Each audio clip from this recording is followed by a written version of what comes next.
Hello and welcome to Frontrunner Motorsport, and after much delay it is time to go back and look at my Formula 1 predictions at the start of 2023, and because this has been delayed so long, it won't actually be too long until we do 2024's predictions, so maybe subscribe so you don't miss that. Previously I have done predictions for the Formula 1 grid a year ahead of time, but I'm not going to do a reaction video to my last one because the 2024 grid is identical to 2023, but I at some point may do a prediction video for the grid in 2025. But for now, let's go back and look at my predictions for the Formula 1 2023 Championship. This may be one of the toughest years of Formula 1 to predict, because early signs show the established order is not so simply laid before us. And I stand by that, despite the fact that 5 teams were constantly in the points, whilst the other 5 also struggled to get into the points. There were at times crossovers and pretty much everyone scored points except Nick De Vries.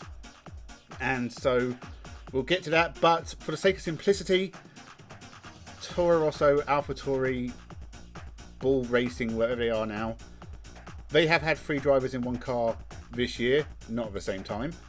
But I will consider Nick De Vries, Daniel Ricciardo and Liam Lawson's results as one driver, and happily that means they finished 17th where Daniel Ricciardo finished, so it doesn't really change anything.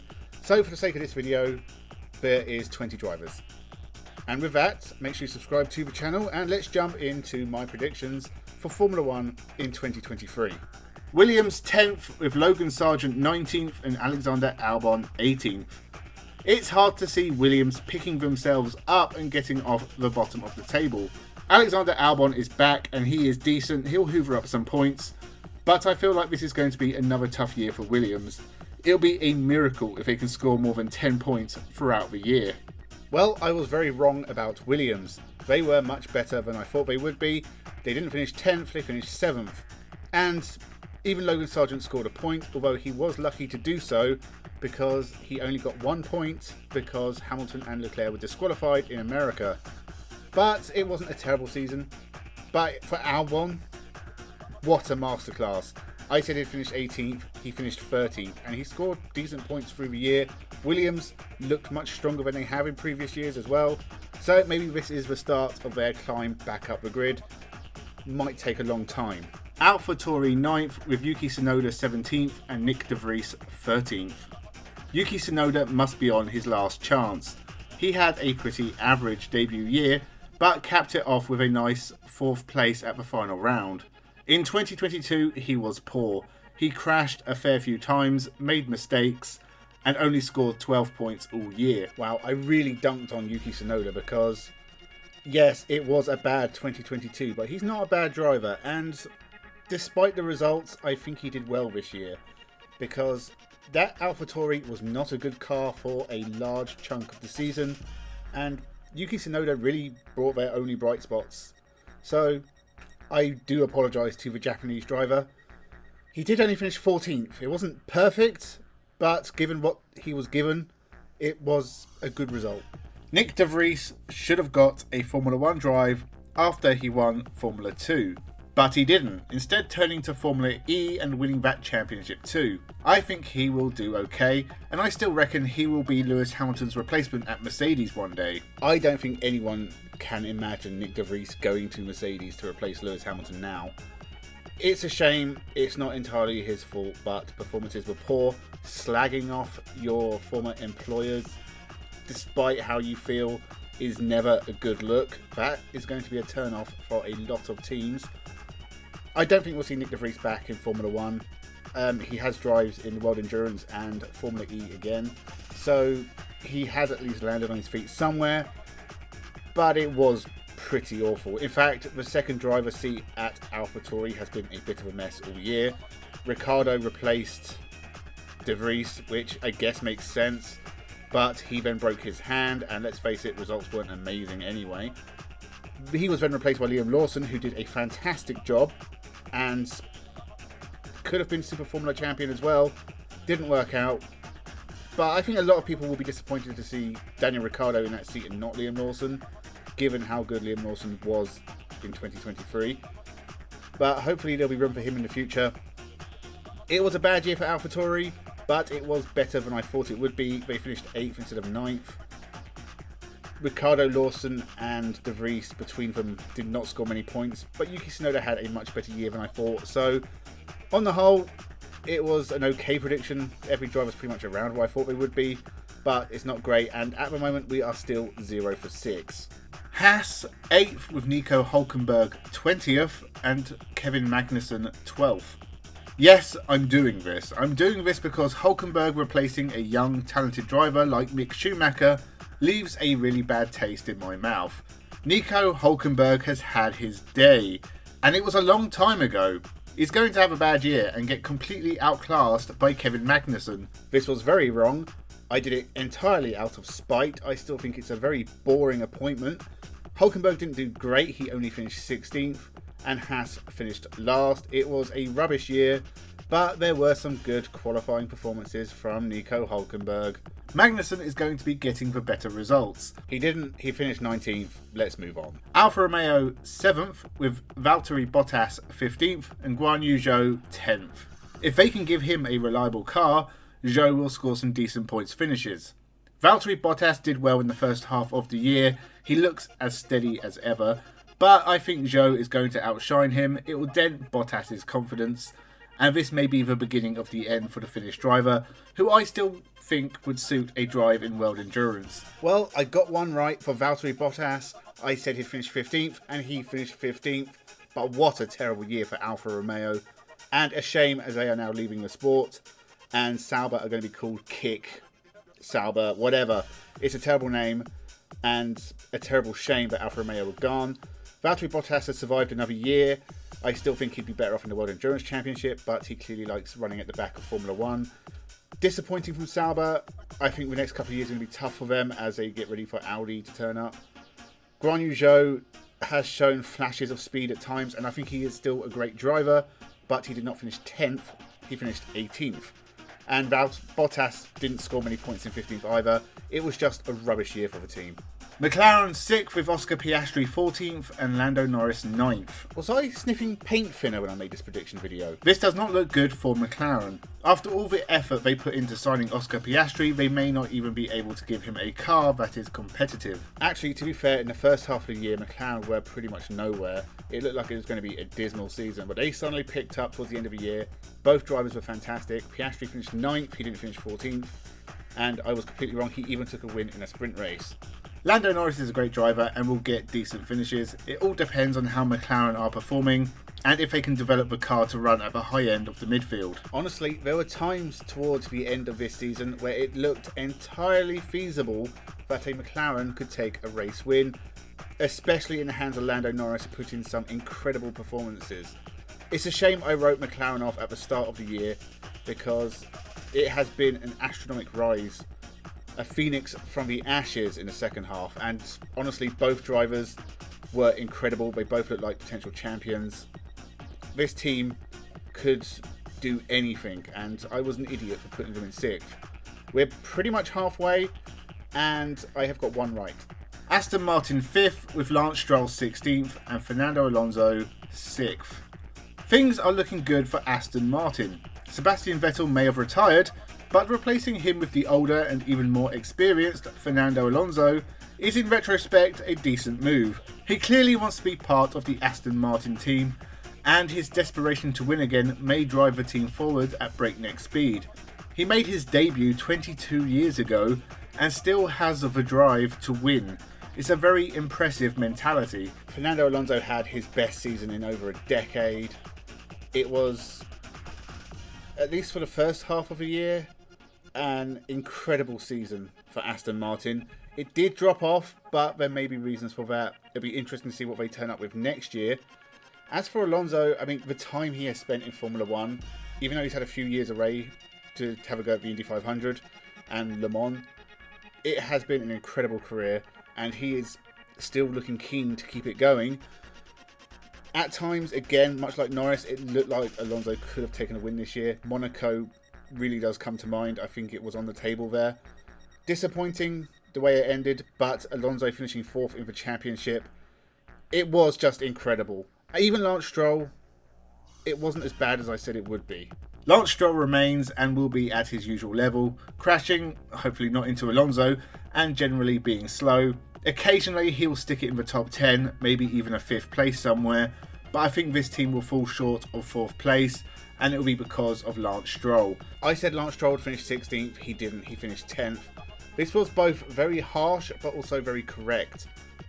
Lance Stroll makes too many mistakes. Singapore was one of them. But occasionally you do see a good drive from him, but it's not going to be enough to get Aston Martin pushing towards the top 5 teams.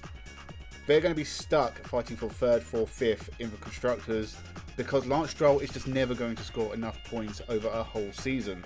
They need someone better in that seat, and Felipe Drugovich looks like that driver. It only takes his dad getting fed up with him for Lance Stroll to get the sack. And I do still think that is coming in the future. Maybe not in 2024, maybe not in 2025, but I think 2026 we will see someone, probably a completely different Aston Martin team.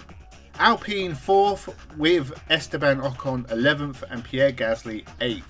You know, I've only got 2 right so far. Valtteri Bottas in 15th, Aston Martin in 5th. Why did I think Alpine were going to finish 4th? The signing of Pierre Gasly to replace Alonso was not a bad outcome. Both he and Esteban Ocon are good performers, and of course, Formula 1 race winners. Alpine should give Pierre Gasly the platform to perform at his best, but AlphaTauri failed to give him in 2022. I expect a much higher finish in the championship. As for Esteban Ocon, he was very impressive last year, but may fall slightly further. I just feel like this team will be the best of the rest, and their 2 drivers will score points at almost every race. This was so annoying because I put Esteban Ocon to finish 11th and Pierre Gasly finished 11th. Esteban Ocon finished 12th. Again, both drivers showed speed at times, they had a good year, but it was a typical Alpine season. They never really challenged the front runners. They were the most midfield of the midfield teams, and I don't know why I thought 2023 was going to be the year where Alpine suddenly turn into top 4 contenders. It's just madness on my part. I am just sick of this team. There's been promise for years. They've had good drivers, and always, they are just a midfield team. Mercedes 3rd with Lewis Hamilton 7th and George Russell 5th. Are we nearing the end of the Hamilton era? I mean, he hasn't won for 2 years, but he did finish 3rd in the championship. It wasn't great though. He definitely doesn't seem like the Hamilton of old. We've seen mistakes from him this year. Honestly, I only think this prediction is wrong because George Russell had such a bad year. Or he'll win every race and be an 8-time champion, maybe even deciding to retire after that. Either way, Max Verstappen is by far the better driver these days, and you can make arguments for others on the grid, such as George Russell. His first Mercedes season went swimmingly, beating his championship winning teammate, taking his first win in Brazil, and beating one of the Ferraris in the Drivers' Championship. A fine reward for a very talented driver. I don't know what went wrong with George Russell in 2023, but it was an atrocious year. He only finished 8th. Hamilton was 3rd, he boosted Mercedes up to 2nd. I said they'd be 3rd, and they were very, very lucky that Ferrari had a shocking last race of the year. It was very close. So, once again, I got this one wrong. There's only 2 teams left, and I've only scored 2 right so far, and I was completely, entirely wrong about Mercedes. I think at times they definitely had the second best car. In fact, over the course of the season, I think if you look at the way Ferrari's been up and down, McLaren and Aston Martin have been up and down, Mercedes possibly consistently had the second best car throughout the year, and it just didn't show at times. George Russell has especially suffered. I don't know if this is going to change. I don't know what the future holds for Mercedes. It's going to be tough to predict what they do in 2024. Another prediction I got wrong was saying Lewis Hamilton was going to retire. He has not. And so we continue on trying to guess what Mercedes will be doing, because they are one of the biggest pains in the arses to predict. They're either going to be 1st or 2nd or 3rd. Will they slip down any further than that? It's hard to imagine, but not out of the realms of possibility. Ferrari second, with Carlos Sainz Jr. third and Charles Leclerc second. A new man behind the pit wall for Ferrari, and it'll be interesting to see if that solves some of the strategy issues that plagued the team pretty much every year of their existence. Well, none right again. And you know what? Frederic Vasseur did a decent job. I can't really give him too many plaudits, but Ferrari were the only other team to win a race this year. Charles Leclerc should have been a title contender throughout the year, and just 2 wins is a poor return after such a promising start to the season. He needs to do better. He didn't do any better. He didn't win a race this year. It's honestly amazing Ferrari came so close to finishing second in the Constructors when you consider their drivers finished 5th and 7th in the championship, but it shows you what a topsy-turvy year at the front it was. Leclerc performed decently. Again, he was pretty good in qualifying at times. There were some good race performances as well. He was lucky to finish 5th in the championship. Carlos Sainz Jr. is a brilliant driver who had a lot of bad luck last year. He too took his first win at Silverstone, and more of that and a title challenge may complicate things for Ferrari. But Sainz is good enough. It all depends on the performance of the Ferrari because their drivers are ready for a title fight. Their drivers might be ready, but Ferrari were not. Carlos Sainz didn't have a great year, and again, it was mostly down to bad luck. He only finished 7th. It's one of his worst years since I think he was at Renault. But it wasn't a terrible year. He was only one of 3 drivers to win a race this year. He's performed well at times. I still think this Ferrari team is a really good outfit, and there are positive things coming for them in the future. I am expecting them to be much stronger in 2024, and honestly, they'll probably be in this sort of area in my predictions in that video when it comes out. So, disappointing for Ferrari, but I think definitely positive things on the horizon. Red Bull first, with Sergio Perez 4th and Max Verstappen first. It may be boring at this point, but Max Verstappen will make it title number 3 come year's end. I've put them top of the Constructors again too, but of that I'm less certain. Given how many points Verstappen scored this year, it was never in doubt. Perez has had a good run and taken wins for the team, but he seems so far off Verstappen that his job may fall to being back up once again. He needs to try and keep pace with his teammate and put in something like a competitive run of results comparable to Verstappen's to keep his Red Bull seat. Yeah, Sergio Perez, it's always hard to place him. In the end, it was a fantastic result for him to finish 2nd in the championship, but you can't always guarantee it with him. And there were a lot of mistakes this year. I think best of the rest doesn't really fit the Mexican. I think it's been a lot tougher than that. But in the end, I think the strength of the Red Bull did pull him through, and it was their perfect season. Verstappen, uncomparable to anyone at this point. This was just an utter domination.